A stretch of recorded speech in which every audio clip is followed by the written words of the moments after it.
pastikan teman-teman sudah tonton ya kelasnya dan pelajari kelas-kelas sebelumnya ini. Kalau teman-teman sudah selesai menyelesaikan semua kelas ini, oke. Nextnya kita akan belajar tentang JavaScript Modules. Nah, ini agendanya lumayan banyak. Nanti kita akan berkenalan dengan JavaScript modul itu apa. Nanti kita akan coba menggunakan live server. Lalu kita akan bandingkan perbedaan tanpa menggunakan modul dengan menggunakan modul, perbedaannya apa. Lalu kita akan belajar yang namanya export dan juga import, lalu alias, dan lain-lain. Banyak sekali yang akan kita bahas di materi ini. Oke, nggak usah berlama-lama ya intronya, kita akan langsung masuk ke materi. Dan ukuran yang sangat besar dalam satu halaman website. Nah, tapi ya, saat ini kebutuhan web ya sudah berbeda. Jadi kalau dulu tuh mungkin kebanyakan aplikasi website itu ya sederhana gitu ya, beda seperti yang sekarang. Kalau sekarang aplikasi web itu sudah sangat kompleks. Jadi kalau teman-teman lihat contohnya aplikasi website seperti toko online gitu ya, streaming online gitu ya, itu semuanya sudah kompleks sekali ya. Jadi lumayan, artinya kebutuhannya sekarang semakin besar ya, penggunaan kode JavaScript. Apalagi dengan banyaknya framework-framework JavaScript, seperti contohnya mungkin nanti teman-teman bakal berkenalan dengan React.js atau AngularJS atau Vue.js, itu adalah framework JavaScript untuk membuat web front-end misalnya ya. Jadi otomatis kebutuhan pembuatan kode JavaScript akan semakin kompleks dan juga semakin besar kodenya. Nah, oleh karena itu, sudah seharusnya saat ini ya, itu saat kita membuat kode JavaScript, kita perlu melakukan yang namanya mekanisme split kode JavaScript atau memotong-motong si kode JavaScript ini. Sehingga tidak terlalu kompleks ya. Jadi tidak ditumpuk dalam satu file yang besar ya. Jadi kita bisa split, artinya lebih modular. Oke, jadi inilah salah satu tujuan adanya fitur JavaScript Modules. JavaScript Modules sendiri ini adalah fitur yang lumayan modern sebenarnya ya. Jadi kalau teman-teman masih menggunakan browser versi lama, mungkin beberapa browser tidak mendukung JavaScript Modules gitu ya. Jadi JavaScript Modules ini merupakan fitur di mana kita bisa membuat modul ya, yaitu adalah kode JavaScript yang bisa digunakan ulang ya untuk kode JavaScript. Jadi biasanya kan kalau kita bikin kode JavaScript mungkin di dalam satu file, ya anggap saja file-file tersebut adalah modul ya. Jadi JavaScript Modules ini diawali sebenarnya dari teknologi yang namanya Node.js. Nah, selanjutnya banyak library yang akhirnya mengadopsi penggunaan JavaScript modul yang dilakukan di Node.js gitu ya. Nah, agar bisa berjalan di web browser tanpa menggunakan Node.js. Nah, contohnya ada library yang namanya CommonJS, ada yang library namanya AMD, ada Require.js. Itu semua mereka melakukan mekanisme seperti mengadaptasi ya modul yang biasa digunakan oleh si Node.js. Nah, tapi sekarang itu tidak perlu lagi nih kita menggunakan library CommonJS, AMD, Require.js. Kenapa? Karena browser-browser modern sekarang sudah mendukung yang namanya JavaScript Modules gitu ya. Nah, tapi ya harus hati-hati nih kalau teman-teman masih menggunakan browser yang lama. Itu ya, contohnya menggunakan Internet Explorer. Itu sampai sekarang sudah tidak support ya JavaScript Modules. Makanya si Microsoft itu sudah mengganti Internet Explorer menjadi Microsoft Edge. Kalau Microsoft Edge itu sudah mendukung yang namanya JavaScript Modules. Tapi kalau teman-teman masih menggunakan Internet Explorer, maka dia belum mendukung tentang JavaScript Modules. Nah, jadi secara garis besar, ada dua kata kunci yang biasa digunakan dalam JavaScript Modules, yaitu kata kuncinya adalah import dan juga export. Nanti untuk lebih detailnya kita akan bahas di chapter-chapter tersendiri ya. Jadi, sederhananya adalah import itu merupakan kata kunci yang digunakan untuk mengambil sesuatu dari JavaScript modul, ya. Nah, sedangkan export itu digunakan sebagai kata kunci yang digunakan untuk memberitahu kalau di dalam modul ini bagian mana yang ingin kita expose keluar, sehingga bisa diimport dari luar modul. Jadi kurang lebih seperti ini ya JavaScript modul.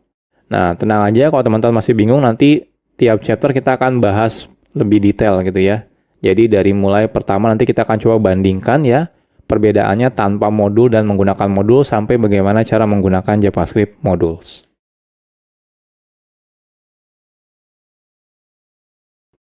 Oke, sekarang kita akan membuat project-nya terlebih dahulu ya. Sederhana aja, kita akan buat folder kosong namanya adalah belajar JavaScript modules. Oke, saya akan masuk ya. teman-teman silakan buat folder. Saya akan menggunakan perintah terminal ya. Teman-teman kalau mau menggunakan UI juga boleh, silakan. Intinya kita buat folder. Saya akan masuk ke tempat saya biasa development. Lalu saya akan make directory namanya belajar JavaScript modules ya. Lalu kita akan masuk. Nah, silakan teman-teman buka foldernya, bisa menggunakan JetBrains WebStorm atau menggunakan Visual Studio Code. Saya akan buka menggunakan dua-duanya ya, WebStorm dan juga Visual Studio Code. Oke, ini Visual Studio Code dan ini adalah WebStorm. Ya, jadi sekarang kita sudah selesai ya. Jadi kita sudah bikin folder kosong ya, teman-teman boleh gunakan editor mana aja boleh, nggak ada masalah ya.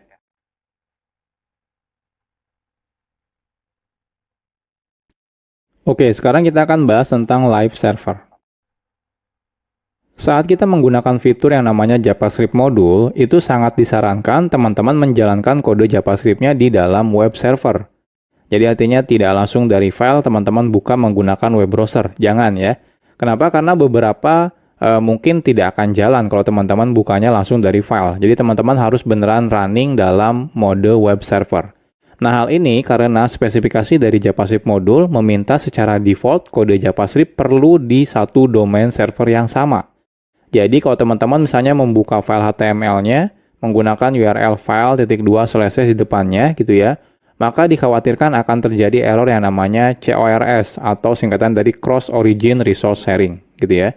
Jadi pastikan teman-teman nanti menggunakan web server. Nah, di sini kita akan coba menggunakan web server ya. Dan tapi web servernya itu sangat gampang digunakannya gitu ya. Jadi teman-teman tidak perlu menginstal aplikasi tambahan seperti misalnya Nginx atau misalnya Apache HTTPD, itu nggak perlu gitu ya. Sudah ada plugin bawaan dari Visual Studio Code atau juga JetBrains ya. Itu sudah ada. Jadi teman-teman tidak perlu menginstal secara manual. Oke, kita mulai dari yang pertama. Jadi yang pertama itu kalau teman-teman menggunakan Visual Studio Code ya, teman-teman bisa install plugin namanya adalah Live Server. Jadi plugin ini nanti bisa digunakan untuk menjalankan local web server ya. Jadi lebih gampang nih kalau teman-teman menggunakan plugin ini ya. Jadi plugin live server ini bisa digunakan untuk menjalankan local web server sehingga saat teman-teman nanti mengakses kode JavaScript-nya, kita bisa menggunakan domain localhost ya. Atau misalnya 127.0.0.1. Oke, jadi ini pluginnya. Kalau teman-teman lihat di sini, silakan diinstal ya. Jadi kalau di Visual Studio Code-nya, teman-teman masuk ke bagian extension, cari langsung live server. Nah, di sini live server ya, kebetulan saya sudah menginstalnya. Kalau teman-teman sudah install, di pojok kanan bawah ini ada tombol Go Live. Ketika teman-teman klik Go Live, nanti dia akan merunningkan local web server ya terhadap folder yang sekarang kita buka. Ya, kebetulan di sini foldernya masih kosong ya. Nah, selanjutnya kalau teman-teman misalnya menggunakan JetBrains ya, JetBrains IDE itu tidak perlu menginstal apa-apa lagi. Di dalam JetBrains IDE seperti IntelliJ IDEA, WebStorm gitu ya, PHP Storm, Golang itu ya, itu semuanya sudah ada local web server. Jadi teman-teman tidak perlu menginstal plugin tambahan. Oke, jadi gimana caranya? Oke. Jadi sekarang saya akan coba buat file HTML di sini ya. File HTML-nya isinya misalnya index. Jadi index HTML. Di sini misalnya belajar JavaScript modules. Oke, saya perbesar. Nah, seperti ini ya. Saya save. Nah, di Visual Studio Code juga sudah ada nih index.html. Ini saya perbesar dulu. Oke.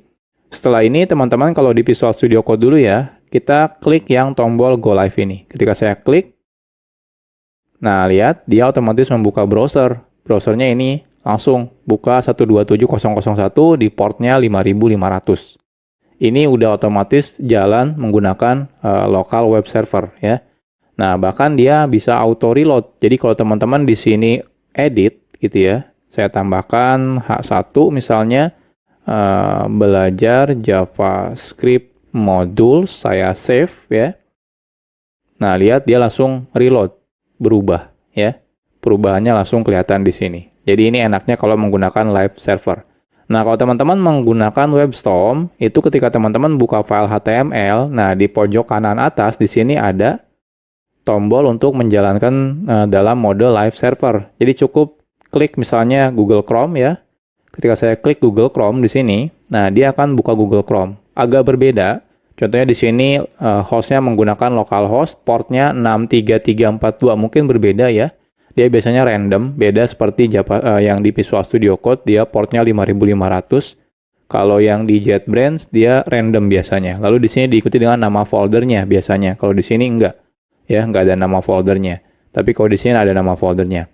Tapi dia tetap ada hot reload-nya ya. Jadi kalau teman-teman ubah, di sini saya ubah 2 baris, saya save, saya buka browser, nah lihat, dia otomatis hot reload ya. Jadi langsung ke reload seperti ini ya. Jadi ini mulai sekarang, jadi saya tidak akan menjelaskan lagi ya. Jadi saya pastikan kalau teman-teman nanti menggunakan belajarnya ya di JavaScript modul ini, pastikan selalu menggunakan local web server. Jadi saya ajarkan live server, kenapa? Karena ini yang paling mudah. Teman-teman tidak perlu menginstal aplikasi tambahan.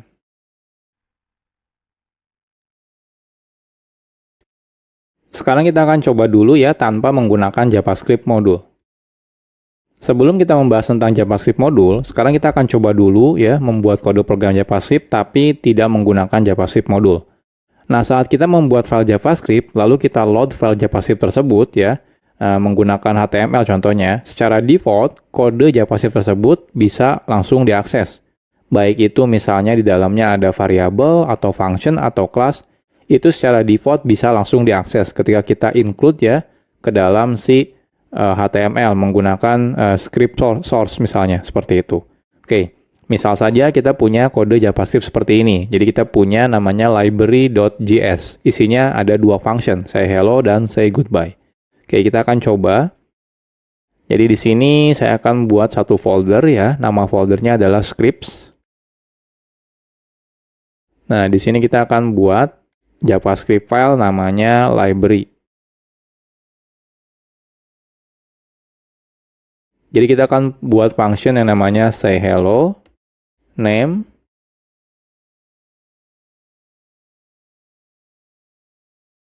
hello name ya, dan juga say goodbye. Isinya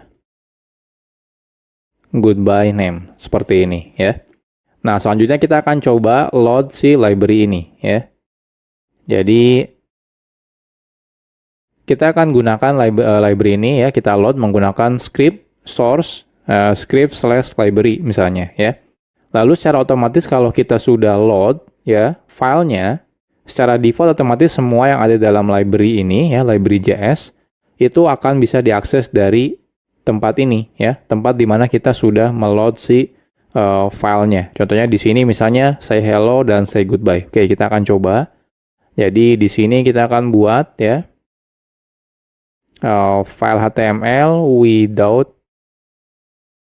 module.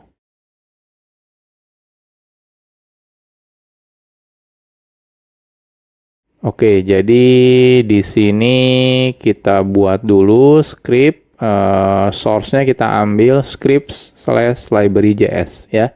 Lalu di sini kita say hello, misalnya echo, say goodbye, echo, seperti ini ya. Nah, kita lihat apa yang terjadi. Inspect. Nah, hasilnya di konsol kelihatan nih. Saya perbesar dulu. Nah, lihat ya. Ada hello echo dan goodbye echo. Artinya apa? Artinya secara default saat kita load ya sebuah sebuah file JavaScript, itu otomatis bisa langsung digunakan apapun yang ada di dalam kode JavaScript ini. Entah itu function di sini, teman-teman bikin variabel contohnya misalnya ya, bikin variabel name sama dengan contohnya echo seperti ini ya. Lalu di sini kita akan coba console.info name seperti ini. Nah, lihat di sini keluar ya echo ya. Artinya apa? Artinya name ini bisa, walaupun di sini tidak ada variabel name, tapi karena dia ada di library.js, jadi otomatis dia bisa digunakan. Ini behavior default ya kalau kita meload file JavaScript. Jadi semuanya bisa diakses.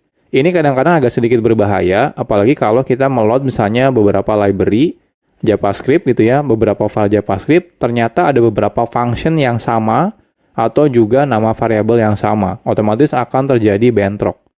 Ya. Nah, salah satunya inilah kenapa kita butuh yang namanya JavaScript modules.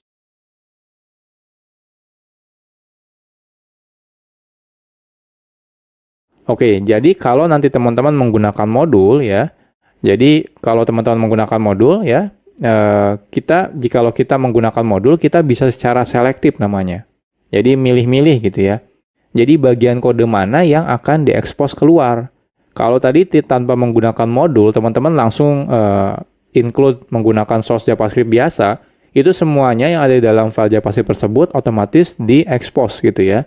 Nah, ini agak sedikit berbahaya. Tapi kalau nanti teman-teman menggunakan modul, teman-teman bisa pilih bagian mana, function mana, variabel mana, kelas mana yang ingin diekspos keluar. Karena mungkin beberapa variabel tidak mau diekspos keluar misalnya, seperti itu ya.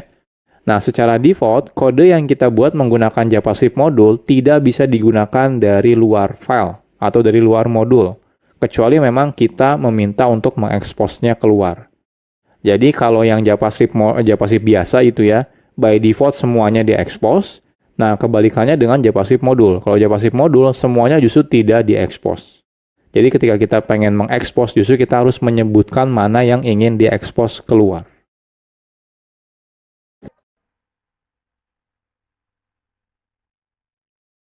Sekarang kita akan coba buat JavaScript modul. Membuat modul itu sangat sederhana. Kita cukup membuat file JavaScript seperti biasa aja gitu ya. Jadi nggak ada perbedaan sebenarnya saat teman-teman bikin file JavaScript biasa sama JavaScript modul. Yang membedakan adalah saat kita justru meload file JavaScript-nya dari HTML. Kita tidak lagi menggunakan tipenya JavaScript lagi, melainkan tipenya adalah modul ya. Jadi kan biasanya kita script type JavaScript, defaultnya kita ganti menjadi script type modul ya. Oke. Nah, sebelum kita lanjut, nah teman-teman jangan sampai bingung ya. Jadi di sini saya mau bahas tentang file yang JavaScript dan juga modul JavaScript. Jadi kalau teman-teman nanti ketemu dengan file yang namanya .mjs, sebenarnya itu adalah file JavaScript juga ya. Nah, karena file JavaScript modul sebenarnya sama dengan file JavaScript biasa, kadang developer sering membedakan nama filenya antara JavaScript biasa dengan JavaScript modul ya. Biasanya kalau JavaScript modul, developer biasanya menggunakan file namanya .mjs ya. Jadi modul JavaScript. Nah, hal ini sebenarnya tidak ada kewajiban. Jadi teman-teman boleh tetap menggunakan .js atau kalau pengen beda nih biar kelihatan ya, ini kalau ini adalah kode modul gitu ya. Jadi kita pakainya MJS, itu nggak ada masalah. Tapi intinya tidak ada kewajiban. Hanya saja agar mempermudah ketika kita dalam development, kita bisa menggunakan nama filenya ya. Jadi tidak menggunakan nama file .js, tapi menggunakan MJS ya. Jadi teman-teman terserah bebas. Nah, tapi pada kelas ini kita akan tetap menggunakan filenya .js ya. Ya, biar tidak bingung aja gitu ya, terutama buat pemula loh. Kok ini filenya .mjs gitu ya. Nah, tapi nanti kalau teman-teman sudah mengerti tentang modul JavaScript, nanti kalau teman-teman suatu saat melihat project orang lain, extensionnya berbeda, misalnya pakainya .mjs, itu tidak ada masalah gitu ya. Jadi entah itu mau menggunakan .js atau .mjs itu tidak ada masalah ya. Isinya sebenarnya kodenya JavaScript juga, cuma seperti memberitahu aja kalau JavaScript ini isinya adalah modul.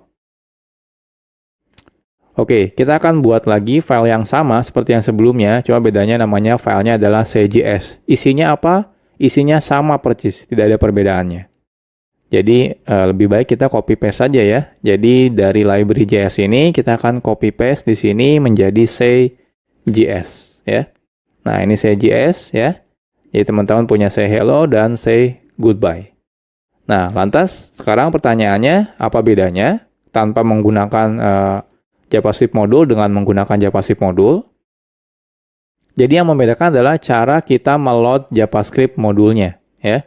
Jadi caranya teman-teman tambahkan modul di sini. Jadi type-nya itu modul. Karena default-nya kalau teman-teman tidak menggunakan type, itu type-nya adalah JavaScript. Nah, kita ganti type-nya menjadi modul. Jadi perbedaannya cuma itu saja sebenarnya. Nah, sekarang kita akan coba. Jadi di sini saya akan buat file baru namanya with module ya. With modul. Lalu di sini saya akan copy paste yang dari without modul ya. Nah, yang membedakan adalah di sini berarti ini ada yang error sepertinya. Oh, kode bodinya. Lalu di sini type-nya yaitu adalah modul seperti ini ya. Jadi bedanya cuma itu saja sebenarnya ya. Nah, sekarang kita coba running. Oke, harusnya jangan ke sini, bentar. Running. Inspect. Kita lihat. Nah, di sini error. Errornya kalau teman-teman perhatikan adalah say hello is not defined. Jadi ketika kita manggil say hello, ternyata loh kok di sini dibilang tidak didefinisikan. Jadi artinya apa? Artinya say hello itu tidak ada loh. Tapi kan kita ada nih di library.js. Oke, salah ya. Ini say.js. Saya save tetap error sih. Tapi kan ada ya di say.js. Ini ada say hello dan di sini ada say goodbye. Pertanyaannya kenapa? Kenapa error ya? Oke, kita lihat lagi ke slide. Jadi nanti teman-teman pasti bakal mengalami seperti ini ya. Jadi hasilnya adalah JavaScript modulnya pasti error nih ketika teman-teman manggil say hello. Pertanyaannya kenapa bisa error? Jadi secara default di awal-awal tadi sudah saya jelaskan sebenarnya. Saat kita menggunakan fitur JavaScript modul, semua kode yang ada dalam JavaScript modul, entah itu function, variabel, kelas, dan yang lain-lain tidak diekspos keluar modul tersebut. Artinya tidak bisa digunakan dari luar modul. Jadi cuma bisa di dalam file itu saja atau modul itu saja. Nah, kalau kita ingin mengakses folder tersebut ya, jadi teman-teman misalnya, oh saya pengen deh yang function say hello sama say goodbye pengen diekspos keluar. Nah, kita harus memberitahunya secara eksplisit. Jadi caranya adalah menggunakan kata kunci export yang akan kita bahas di chapter selanjutnya.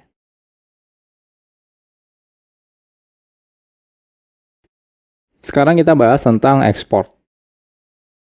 Export itu merupakan kata kunci yang digunakan untuk mengekspos kode yang ada dalam modul ya. Jadi mengekspos keluar. Nah, export itu biasanya ditambahkan di awal sebuah variabel kah, function atau juga kelas. Jadi ketika teman-teman membuat function, depannya kasih export kalau teman-teman merasa ingin mengekspos function ini keluar modul. Artinya apa? Artinya bisa digunakan di luar modul ya. Oke, contohnya yang sebelumnya, contohnya kita punya yang say hello dan say goodbye.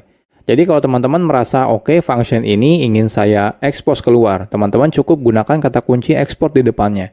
Jadi export function, nama functionnya. Jadi seperti biasa, coba bedanya tambahkan export.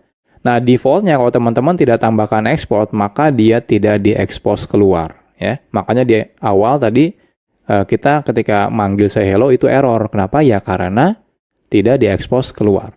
Oke, sekarang kita akan coba expose ya. Jadi yang say hello-nya ini, kita akan coba tambahkan export. Ya.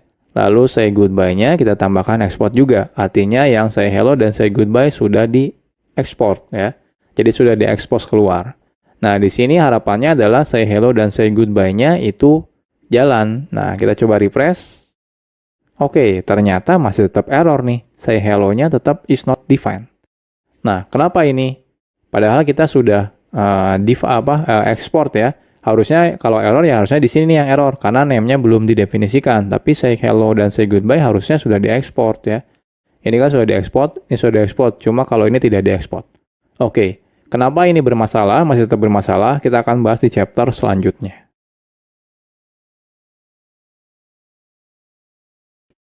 Oke, sekarang kita bahas tentang import. Export itu digunakan untuk mengekspos kode yang ada di dalam modul ke luar modul. Nah, jikalau kita ingin menggunakan kode yang sudah diekspos yang dari modul tersebut, kita perlu menggunakan kata kunci yang namanya import. Makanya yang sebelumnya tetap error, kenapa? Karena kita belum melakukan import ya. Jadi wajib melakukan import terlebih dahulu. Nah, cara menggunakan kata kunci import ini sederhana. Caranya seperti berikut. Jadi cukup gunakan kata kunci import.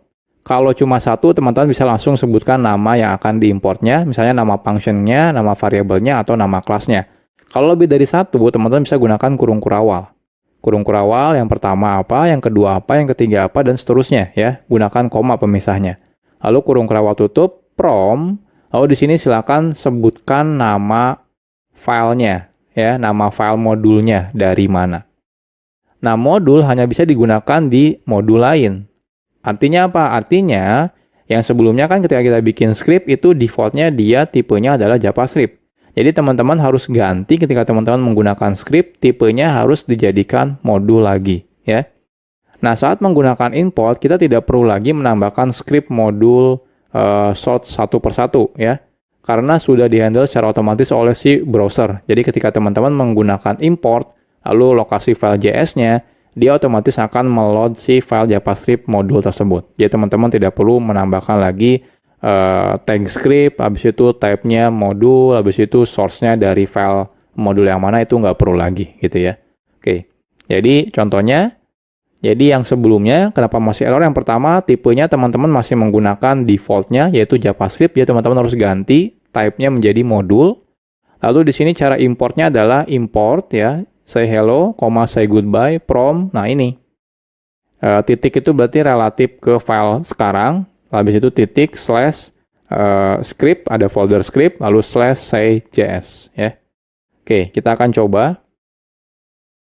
Jadi di sini ini type-nya kan default-nya kalau teman-teman tidak definisikan type-nya JavaScript. Nah, kita ganti menjadi modul lagi, harus sama gitu ya.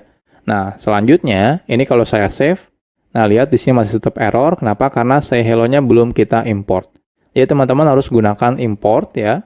Lalu di sini say hello, say goodbye, lalu from. Nah, from-nya dari mana? From-nya harus menggunakan, nggak boleh langsung gini ya.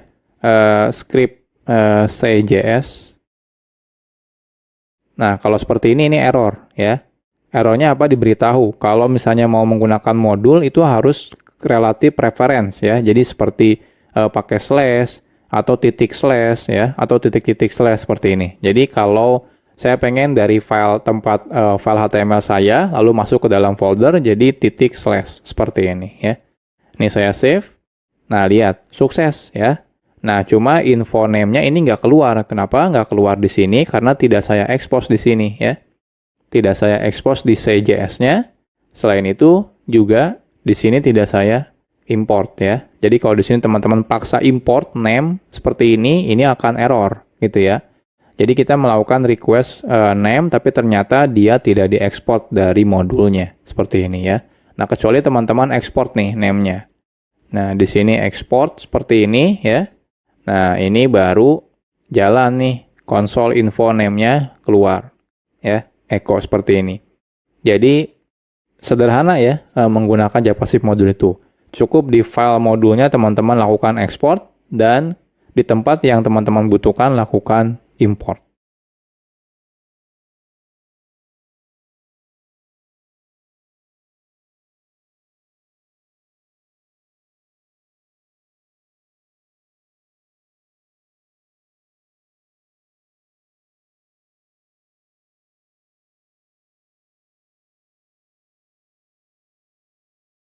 Baiklah, sekian dari saya akhiri. Assalamualaikum warahmatullahi wabarakatuh.